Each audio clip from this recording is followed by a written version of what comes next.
नमस्कार, मनी गुरु की इस खास पेशकश में आप सभी का स्वागत है। मैं हूं स्वाति रायना। आज हम जानेंगे कि अपने आसपास सफाई रखना कितना जरूरी है। उससे भी ज्यादा और उतना ही इनफैक्ट जरूरी है अपने निवेश को भी साफ सुथरा रखना। मतलब पोर्टफोलियो की गंदगी को कैसे हटाएं, इसको समझाएंगे आज हम आपको।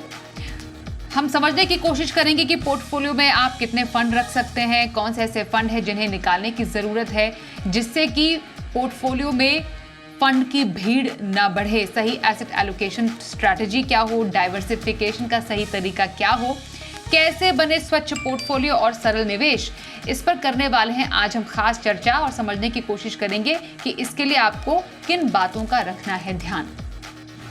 इन तमाम बातों पर चर्चा की हम शुरुआत करते हैं और इस वक्त हमारे साथ जो खास एक्सपर्ट हैं उनका भी परिचय करा देते हैं। फिरोज अजीज, डेप्यूटी सीईओ, आनंद राठी वेल्थ। फिरोज, आपका बहुत स्वागत करते हैं मनी गुरु के आज के इस खास कार्यक्रम में। बहुत ज़रूरी है अपने आसपास सफाई को रखना और इतना ज़रूरी अपने पोर्टफोलियो को भी एकदम क्लीन एंड क्लियर रखना होता है जिससे कि हमारे निवेश के सफ़र में किसी भी तरीके की कोई दिक्कत पेश ना आए, जिसको हम डी क्लटरिंग ऑफ पोर्टफोलियो आमतौर पर कहते हैं। तरीके इसके कई हो सकते हैं, सही तरीका क्या है ये समझना ज़रूरी है और इससे ही आपसे चर्चा की शुरुआत करेंगे और समझने की कोशिश करते हैं कि जब हम कहते हैं कि पोर्टफोलियो क्लीन होना चाहिए और स्वच्छ होना चाहिए, सिंपल होना चाहिए, तो कैसे समझे एक साफ पोर्टफोलियो कैसा दिखता है? नमस्कार स्वाति जी, गुड इवनिंग। जैसे आपने कहा, क्लीन सफाई करना बहुत ज्यादा जरूरी है। और जैसे अर्जों बीत जाते हैं, प्रोडक्ट्स हम खरीदते जाते हैं, अलग अलग लोग अलग चीजें कहते हैं, अलग व्यूज होती हैं, उनका आधार पे कई सारे डिस्ट्रीब्यूटर एडवाइजर के माध्यम से और हमारी बैंकों के माध्यम से भी हम अलग अलग किस्म के प्रोडक्ट खरीदते जाते हैं। तो एक दौर आता है जहां पे सफाई की बहुत ज्यादा जरूरत पड़ती है। सो ये क्लीन जो पोर्टफोलियो करना है, वो आई थिंक पीरियोडिकली 3-4 साल में हम बहुत सारी चीजें साफ करने लायक हो जाती हैं पोर्टफोलियो में। तो उसका क्या मतलब है कि अलग अलग लेवल्स हैं स्वाति जी। क्लीन करना मतलब आपको ये देखना है कि जो एसेट क्लासेस आपको नहीं चाहिए उसको हटाना है, जो प्रोडक्ट क्लासेस नहीं चाहिए उनको हटाना है, जो प्रोडक्ट उन क्लासेस के अंदर हैं उनको हटाना है। तो ये कई सारे स्टेप्स हैं। To start with, I think assets, काफी लोग बहुत प्रभावित हो जाते हैं नवीन एसेटों में से। जैसे कि बिटकॉइन हो गया। काफी लोगों ने कॉइन्स खरीदे हुए हैं, उनकी ना के बराबर वैल्यू हो गई है, उसको हटा नहीं रहे क्योंकि इस उम्मीद में बैठे हैं कि कभी ना कभी पूरे पैसे वापस आ जाएंगे उनके। तो डिफरेंट एसेट क्लासेस के तरफ रुझान होता है। कभी प्राइवेट इक्विटी हो गया, कोई अनलिस्टेड शेयर हो गए, कोई रीट्स हो गए, जो कि आपकी शायद जरूरत ना हो। So clear all the assets and जो सबसे महत्वपूर्ण एसेट हैं उनमें एडिक्वेटली पैसा लगाएं और फिर then you traverse the path of the next 5-10 years. मेरे हिसाब से जो इंपॉर्टेंट एसेट्स जो आज एक क्लीन पोर्टफोलियो में मुझे दिखते हैं, वो हैं equity and debt. Real estate consumption के हिसाब से बहुत अच्छा एसेट है और ऑफ कोर्स गोल्ड थोड़ी मात्रा में आपके ग्लोबल ऑब्जेक्टिव्स को पूरा करने की क्षमता रखता है। इन 4 एसेट्स के अलावा अगर आपके पास कोई भी और एसेट हो, उसको आप क्लीन जरूर कर सकते हैं। और यही चीज मैं अपने पोर्टफोलियो में भी, कोई और चौथी के अलावा कोई और एसेट नहीं है।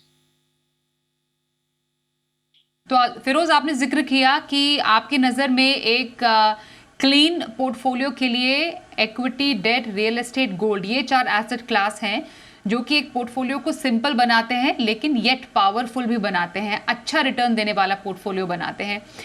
इक्विटी और डेट से शुरुआत करते हैं क्योंकि ये 2 ऐसे एसेट क्लास है जिनका कोरिलेशन कम है। बाजार की चाल के हिसाब से इनकी जो चाल रहती है वो अलग रहती है। तो इक्विटी और डेट का सही एसेट मिक्स कैसा रहना चाहिए? स्वाति जी, अगर इक्विटी डेट की बात करें, जैसे आपने कहा, इन दोनों की एक प्रॉपर्टीज जो हैं, जो कैरेक्टरिस्टिक हैं इन दोनों एसेट की, काफी परे हैं। स्पेशली अगर आप गवर्नमेंट डेट लेते हैं और होल्ड टू मैच्योरिटी लेते हैं कि भाई मैंने अपने पोर्टफोलियो में गवर्नमेंट ऑफ इंडिया को 5 साल के लिए लेंड कर दिया और सिर्फ एक टारगेट मैच्योरिटी फंड खरीद लिया, तो उसमें जो रिटर्न है उसकी वेरिएबिलिटी मैच्योरिटी पे ना के बराबर रहती है। जो कि इक्विटी में ऐसा नहीं होता। आप जब इन्वेस्ट करते हैं 5 साल बाद आपको क्या रिटर्न मिलेगी उसकी काफी वाइड रेंज हो सकती है। 8% भी मिल सकता है, 15 भी मिल सकता है, कभी कभार 2-3 भी मिल सकता है, बट करंट स्थिति में आई थिंक 8 से 15% की रिटर्न आपको कंपाउंडेड इक्विटी में मिल सकती है, depending on what pans out over the next 5 years। But debt में ऐसा नहीं है। डेट में अगर आपने एक टारगेट मैच्योरिटी फंड 10 ईयर का लिया जिसमें गवर्नमेंट ऑफ इंडिया का पेपर है, तो 7.1% अगर आपने देख के लिया है और उसको 10 साल के लिए निवेशित रखा है, तो 7.1% कॉम्पाउंडेड आपको मिल जाएगा। जो 100 रुपए डले हैं, 7% कॉम्पाउंडिंग 10 साल के लिए यही होती है कि आपका पैसा डबल होके निकल आएगा।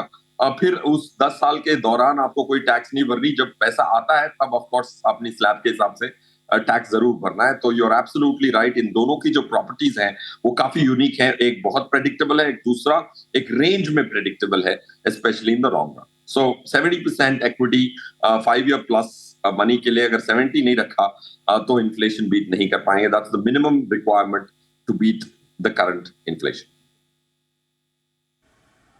तो इस एसेट मिक्स में कई बार कुछ गलतियां हो जाती हैं। इन गलतियों से कैसे बचना चाहिए? इनफैक्ट कई लोगों को लगता है कि उन्होंने एक इंश्योरेंस प्रोडक्ट ले लिया और उसी के साथ उन्होंने अपने निवेश की ड्यूटी को पूरा कर लिया।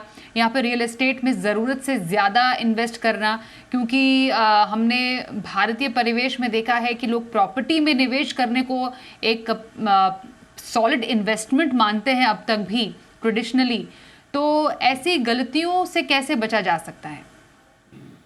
स्वाति जी, ऐसी अगर गलतियों से बचना है तो आपको अपने इंट्यूशन पे नहीं, अपने जज्बातों पे नहीं, अपने बिलीफ्स जो मैथमेटिकल हो उन्हीं के आधार पे आपको ये निर्णय लेना है। जैसे आपने कहा प्रॉपर्टी की तरफ रुझान बहुत है। जैसे आरबीआई का लेटेस्ट डेटा भी लास्ट ईयर का भी अगर आप FY22 का डेटा देखें तो प्रॉपर्टी में जो पैसा गया है वो काफी ज्यादा है इक्विटी से। अगर 46-47 लाख करोड़ एक हाउस होल्ड सेविंग्स हुई है इंडिया में, सब हाउस होल्ड की सेविंग्स मिला के अगर 47 लाख करोड़ इकट्ठे हुए हैं, उसमें से सब्सटैंटिव पोर्शन, सबसे लार्जेस्ट पोर्शन रियल एस्टेट के अंदर गया है। ना सिर्फ जिस घर में रहते हैं, बट हमें वो लैंड खरीदने में बड़ा अच्छा लगता है, हमें एक दूसरा घर जिसको किराए पे दे सकते हैं उसको लेने में अच्छा लगता है, कमर्शियल प्रॉपर्टी छोटी सी मिल जाए। तो अगर हम आंकड़े को देखें, जैसे हमने बहुत सारे रियल एस्टेट प्रॉपर्टीज की कॉम्पाउंडेड एनुअलाइज्ड रिटर्न कैलकुलेट की, जो कोई निवेशक नहीं करता। जिस घर में रहते हैं उसकी भी उनके पास कॉम्पाउंडेड रिटर्न पर एनम कितनी आई उनका एक अंदाजा भी नहीं होता है जिस प्रॉपर्टी में वो रहते हैं सदियों तक। तो हमने वो हिसाब किया तो प्रॉपर्टी की रिटर्न आई 9.13%। और मैं कम प्रॉपर्टीज की नहीं, मैं 400 प्रॉपर्टीज की बात कर रहा हूँ। मुंबई, बेंगलोर, हैदराबाद, ये सब मेट्रोज को देख के 400 प्रॉपर्टीज, करीबन 400 प्रॉपर्टी में 9.13% की रिटर्न आई 11 साल की होल्डिंग पीरियड के बाद। क्योंकि कोई बिल्डर आपको कंपाउंडेड रिटर्न नहीं दिखाता है और आप भी कंप्यूट नहीं करते, आपको लगता है कि प्रॉपर्टी में 18-20% की रिटर्न आने की गुंजाइश है। जैसे आप मेरा पोर्टफोलियो देखें, लास्ट 8 साल में इक्विटी पोर्शन पे मेरी 16-16.5% की कंपाउंडेड रिटर्न आई है। निफ्टी ने उसी दौर में 12% का रिटर्न दिया है और एक्टिव फंड्स ने 16-16.25 टोटल दिया है। तो अगर आप इक्विटी से प्रॉपर्टी की उसी दौर में तुलना करें तो जमीन आसमान का अंतर है। बट फिर भी लोग प्रॉपर्टी में जाते हैं क्योंकि वो आंकड़े देखने से हिचकिचाते हैं। और एक प्रैक्टिस है जो शायद सालों और सदियों से बनी आई है, अपने पेरेंट्स को देखना है, उनके पेरेंट्स को देखना, वो शायद उससे अलग नहीं हो पाई है आज की जनरेशन भी। लेकिन धीरे धीरे करके इसमें बदलाव हम होता हुआ देख भी रहे हैं, छोटा ही सही, लेकिन आने वाले टाइम में उम्मीद है कि इसमें और भी बदलाव आएगा। स्मार्ट इन्वेस्टमेंट की तरफ लोग ज़रूर बढ़ेंगे। इक्विटी डेट की क्योंकि अभी हमने चर्चा की, जिक्र किया आपने, जैसे बताया फिरोज़ की, अगर 5 साल से ऊपर की आपकी होराइजन है तो एसेट मिक्स में इक्विटी एक ज़्यादा होना अराउंड 80% और बचा हुआ डेट में जाना चाहिए। और लगभग 5 साल तक की अवधि में 70 इक्विटी या 30 डेट में सही है। विद इन डेट और इक्विटी भी कौन से ऐसे आपको निवेश विकल्प लगते हैं जो कि एक पोर्टफोलियो के लिए सही रह सकते हैं और ज़्यादा क्लटरिंग जिससे होने की संभावना कम रहे? स्वाति जी, जैसे हमने अगर एसेट एलोकेशन का निर्णय कर लिया कि 70-80% इक्विटी में जाना है, तो जाहिर सी बात है एक चीज को ध्यान में रखना है कि हर साल वो 10-15% ऊपर नीचे होगा, बट लंबी अवधि में वो 16-15% की कंपाउंडेड रिटर्न देने की अच्छी खासी संभावना है। अब कमिंग टू, जैसे आपने देखा कि इक्विटी में अगर हमें 60-70-80% जो भी लगाना है, उसके कई सारे जरिए हैं। अब जहां तक कि मेरे पोर्टफोलियो का सवाल है, मैंने एक भी स्टॉक नहीं खरीदा, एक भी पीएमएस नहीं खरीदा, एक भी एआईएफ नहीं खरीदा, एक भी इंश्योरेंस बेस्ड इन्वेस्टमेंट प्लान नहीं खरीदा, फिर भी मेरी 16 16.5 की कंपाउंडेड रिटर्न आ गई। तो जो जरिया आपको इक्विटी में घुसने का जो जरिया है, उसका प्रयोग कौन से वाले जरिए का प्रयोग करेंगे, कौन से साधन से आप इक्विटी जो डेस्टिनेशन है उसके अंदर घुसेंगे, वो निर्णय बहुत इंपॉर्टेंट निर्णय है। वो सिंपल म्यूचुअल फंड से अगर करें तो रिस्क सीमित रहता है। ऑफ कोर्स कोविड भी हुआ, उसमें इक्विटी म्यूचुअल फंड्स में भी गिरावट आई, बट ऐसा नहीं था कि स्टॉक ऑन जैसे 80% की गिरावट भी देखने को मिली थी। काफी सारे निफ्टी स्टॉक भी 60-70% गिरे थे, बट म्यूचुअल फंड में ऐसा नहीं होता है। So point is, second step of cleaning is nothing but जो भी व्हीकल्स हैं आपको इक्विटी में पार्टिसिपेट करने वाले, उसमें से एक का चुनाव करें, और एक का आंकड़ों के आधार पे चुनाव करेंगे तो मेरे हिसाब से म्यूचुअल फंड जीत जाता है। ना सिर्फ रिटर्न पे, रिस्क एडजस्टेड रिटर्न पे म्यूचुअल फंड हैंड्स डाउन जीतता है। माना कि वो उसमें कोई 500 करोड़ 500 रुपए भी लगा सकते हैं, कोई 500 करोड़ भी लगा सकते हैं, but it's a very flexible platform, but that's what wins if you look at mathematics on risk adjusted return basis. और इसमें सबसे ज्यादा पूछे जाने वाला सवाल फिरोज जो रहता है वो यही रहता है कि पोर्टफोलियो में फंड होने कितने चाहिए। तो आपने जो स्टडी किया है, हम जो पिछले कई सालों से समझते आ रहे हैं, अलग अलग एक्सपर्ट्स से उनका ये मानना है कि फंड की भीड़ ज़्यादा बढ़ानी नहीं चाहिए। अब आज के कॉन्टेक्स्ट में आपको क्या लगता है, कितने फंड सही हैं? स्वाति जी, मेरा भी ये मानना था कि 10-12 फंड से ज्यादा तो कभी कतई नहीं होने चाहिए, बट हमने स्टडी की और मैथमेटिक्स ने मुझे गलत साबित किया कि ऐसे बहुत सारे पोर्टफोलियोज, हमने 1000 पोर्टफोलियोज, 996 पोर्टफोलियोज लाख एक साल में, जो आनंद राठी के नहीं बट किसी और डिस्ट्रीब्यूटर के साथ लगे हुए हैं पैसे, उनको ट्रांजैक्शन बाय ट्रांजैक्शन एनालाइज किया, तो 52% लोगों ने निफ्टी को बीट नहीं किया एंड 93% लोगों ने आनंद राठी के मॉडल पोर्टफोलियो को बीट नहीं किया। जो 6 से 7% जो लोग हैं जिन्होंने आनंद राठी को भी बीट किया और निफ्टी को भी बीट किया, उनकी एवरेज नंबर ऑफ स्कीम्स 26 थी। तो ये जो मैं भ्रम पाल के रखा था 10-12 सालों से, आज मैं आपके चैनल के माध्यम से ये कन्फेस करना चाहूंगा कि मैं गलत था, कि 10-12 स्कीम्स से ज्यादा आप निफ्टी को बीट नहीं कर सकते।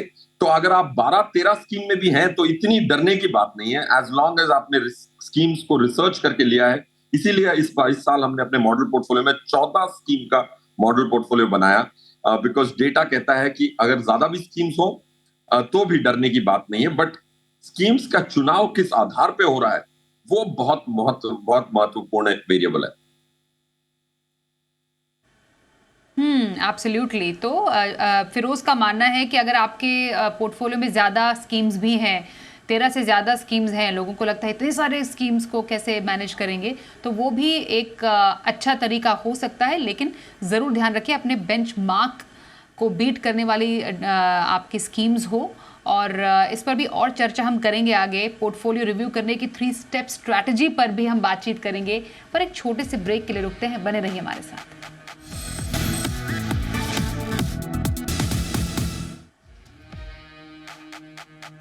आइए समझने की कोशिश करते हैं कि कैसे आपको अपने पोर्टफोलियो को समय समय पर रिव्यू करना चाहिए और इसकी पूरी प्रक्रिया कैसे रहनी चाहिए स्टेप बाय स्टेप। हम चर्चा करें फिरोज अजीज से। फिरोज, किसी भी चीज़ को रिव्यू करना है, स्पेशली अपने इन्वेस्टमेंट को रिव्यू करना बहुत ज़रूरी होता है। जैसे यूजुअली एक ऑडिट किया जाता है कि क्या हर कोई चीज़ ऑन ट्रैक है कि नहीं, तो इसको एक एक करके हम ज़रा समझने की कोशिश करते हैं। तो स्टेप 1 क्या हो किसी भी एक पोर्टफोलियो रिव्यू की स्ट्रैटेजी का? स्वाति जी, जैसे आपने सही फरमाया कि अपनी जो काम जो कर रहे हैं, जैसे कंपनियां अपनी ऑडिट कराती हैं, अपने अकाउंट्स को ऑडिट कराती हैं, अपने पूरे प्रोसेस को ऑडिट कराती हैं, वैसे इन्वेस्टमेंट में भी एक ऑडिट का एक माइंडसेट बहुत जरूरी है। तो आपको पहली चीज तो ये करनी है कि आपको ये ऑडिट करना है कि आपकी रिस्क एडजस्टेड रिटर्न कितनी आई, रिटर्न कितनी आई। कोई भी इन्वेस्टर के पास 1-2 प्रोडक्ट की रिटर्न जरूर उनको पता होती है। ओवरऑल पोर्टफोलियो की जो भी पैसा उनके पास है, सब कुछ मिला के, PPF, EPF, small savings, mutual fund, stocks, जो भी खरीदा हुआ है उन्होंने, सॉवरेन गोल्ड बॉन्ड, उन सबकी ओवरऑल लास्ट ईयर की रिटर्न कितनी है, कंपाउंडेड एनुअलाइज्ड, ये उनको पता नहीं होता। और उसके बाद पोस्ट टैक्स रिटर्न आपकी लास्ट ईयर की कितनी है, लास्ट 5 सालों की कितनी है, वो रिटर्न का आंकड़ा भी नहीं होता लोगों के पास क्लियरली। उनके पास ये जरूर होता है कि इक्विटी म्यूचुअल फंड में क्या रिटर्न आई, बट आपके पोर्टफोलियो में हर हिस्सा आपका है। तो आपको ओवरऑल पोर्टफोलियो की compounded return 3 year, 5 year, 7 year की कैलकुलेट करनी है, ताकि आपको ये पता लगे क्या आप बाकी इंडियन से ज्यादा अच्छी तरह से पैसा मैनेज कर रहे हैं कि नहीं कर रहे।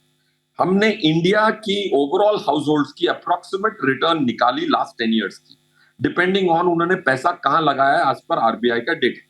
तो हमें पता लगा कि इंडिया की रिटर्न 7% या 7% से कम है। बट आपकी अगर रिटर्न लास्ट 10 ईयर्स की कंपाउंडेड 10% है तो कुछ की बात है।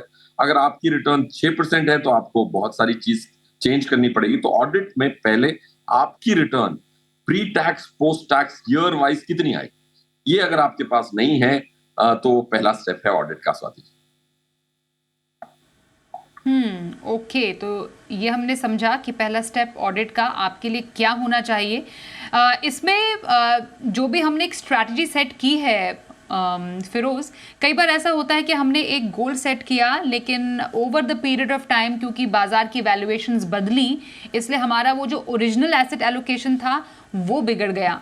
तो वो कौन से स्टेप पर समझे एक निवेशक कि वो एसेट एलोकेशन कैसे बिगड़ा होगा, कब बिगड़ा होगा, और एक बेसिक जो रेशो होना चाहिए एक एसेट एलोकेशन का विद इन कैटेगरीज, उसका कोई एक सेट पैटर्न है? ये स्वाति जी जो बिल्कुल सेट पैटर्न है। अच्छा सवाल है, बहुत अच्छा सवाल है। रीबैलेंसिंग एक ऑटोमेटिक रिस्क मिटिगेशन होता है। जैसे आप लास्ट फाइनेंशियल ईयर देखें, इक्विटी ने कोई रिटर्न नहीं दी, ना के बराबर रिटर्न दी, 1-1.5% की रिटर्न दी। तो जाहिर सी बात है डेट तो वेट करेगा नहीं इक्विटी का, डेट ने फिर भी 6-7% की रिटर्न दी होगी।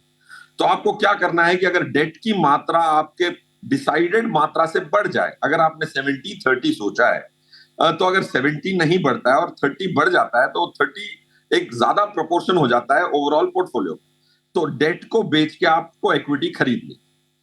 अब लास्ट 6 महीने देख लें, इक्विटी मार्केट ने बहुत अच्छी रिटर्न दी है और उसके बाद मिड कैप, स्मॉल कैप ने और अच्छी रिटर्न दी है। तो म्यूचुअल फंड की एनएवी निफ्टी से कई ज्यादा बड़ी है। तो इक्विटी की मात्रा अगर आपने पहले अप्रैल को यह निर्णय किया था कि 70 होगा इक्विटी में और 30 होगा डेट में, और ऐसा हो जाता है कि 6 महीने बाद आप देखते हैं कुछ नए पैसे लगाए बगैर ये 70 बढ़ के हो गया 77 और डेट की मात्रा हो गई 23, तो आपको ये ₹7 जो एक्स्ट्रा इक्विटी में गए हैं निर्णय से अधिक, वो आपको इक्विटी से बेच के डेट खरीदना है। तो वापस रीबैलेंस करके आप 70-30 की मात्रा में आ जाएं। अगर आप ये पीरियोडिकली करेंगे तो जाहिर सी बात है जब इक्विटी ऊपर होगी आपको बेचना होगा, जब इक्विटी नीचे होगी तब आपको इक्विटी खरीदनी होगी। ये रिस्क मिटिगेशन और रिटर्न एनहांसमेंट का एक बहुत स्वीट पिल है, वो जरूर लेना चाहिए by being very very methodical about rebalancing. Firoz, क्या पोर्टफोलियो रीबैलेंसिंग अलग अलग लेवल्स पर की जाती है और क्या की जानी चाहिए? ये तो हमने एसेट क्लास के बेसिस पर हमने समझी, या category to be more precise, equity और डेट।